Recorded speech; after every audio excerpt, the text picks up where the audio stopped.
सलाम आदाब दोस्तों, हिंदुस्तान में आपका स्वागत है। मैं हुक्राम। पहले बेटा भागा और उसके बाद बाप भी देश छोड़कर भाग गया। ये मैं नहीं कह रहा हूँ, ये सोशल मीडिया पर तमाम खबरें चल रही हैं क्योंकि खबर है आदार पूनावाला से जुड़ी हुई। पहले आदार पूनावाला 1 महीने पहले लगभग तकरीबन हो चुका है, देश छोड़कर लंदन जा चुका अपने उस घर में जो जिसे बताया जाता है कि उसने किराए पर लिया था। और वहाँ जाकर उसने जो बयान दिया कि मुझे देश के बड़े लोग जो नामी ग्रामी और पावरफुल लोग हैं वो धमकी दे रहे हैं और अपने तरीके से काम करने की को कह रहे हैं कि इस तरह से काम कीजिए। तकरीबन अगर मैं मीडिया रिपोर्ट्स की बात करूं 45,000 करोड़ रुपए तकरीबन उन्होंने इस वैक्सीन जो उन्हें कॉन्ट्रैक्ट मिला था उससे कमाए हैं और देश की तकरीबन 90% वैक्सीन का टेंडर उनके पास है। ये था, लेकिन अब ये हुआ कि 1 महीने पहले वो चले गए थे और अभी तक वापस नहीं आए। लोग सीधे सीधे बोल चुके कि वो वापस आए भी नहीं, वो फरार हो चुके हैं। पैसा उन्होंने कमा लिया है और उन्होंने जाकर उन्होंने वहाँ ये चीज़ भी कही थी कि अब मैं अपना ये जो बिजनेस है, अपना जो व्यापार है, मैं इधर ही इस देशों में शुरू करूंगा।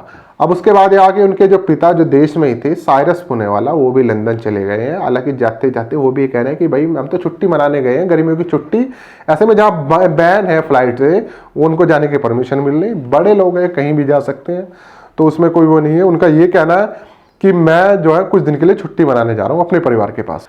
एक अखबार से बात करते हुए लंदन ही जाकर उन्होंने इस चीज़ को कही है, क्योंकि इनके बेटे ने भी लंदन ही जाकर एक इंग्लिश न्यूज़ चैनल को इंटरव्यू दिया था। और अब उन्होंने लंदन से द संडे एक्सप्रेस से बात करते हुए उन्होंने इस बात को कहा है कि वो अपनी छुट्टी में डालने के लिए लंदन आए और वो हर साल मई में ऐसा करते हैं।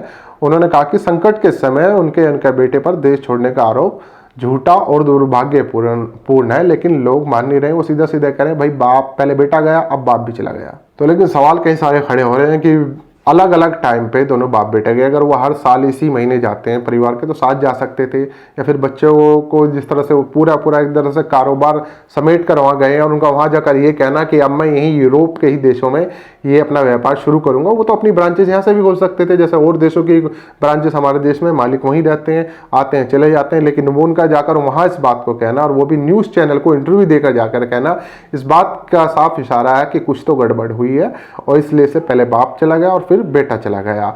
तो ये खबर थी आदार पूनावाला और साइरस पूनावाला, जिन्हें वैक्सीन निर्माता कहा जाता है भारत का। और मोदी जी खुद गए थे उनसे मिलने के लिए और एक तरह से वैक्सीन का टेंडर मैं कहूँ सीधे सीधे उनकी झोली में आकर गिरा था। और एक कम उम्र में महज इतना नाम कमाने वाला आदार पूनावाला अब वो फिलहाल देश में नहीं है और ज़्यादातर वो भी लंदन में, जैसे बाकी के नीरव मोदी, विजय माल्या और तमाम तरह के और लोग जो लंदन में, पता नहीं लंदन में ऐसी कौन सी खास बात है कि वहाँ जाकर उन्हें पनाह मिल जाती है। खैर, आप लोग कमेंट कर सकते हैं, इस खबर को ज़्यादा से ज़्यादा शेयर कर सकते हैं। मिलते हैं किसी और एपिसोड में।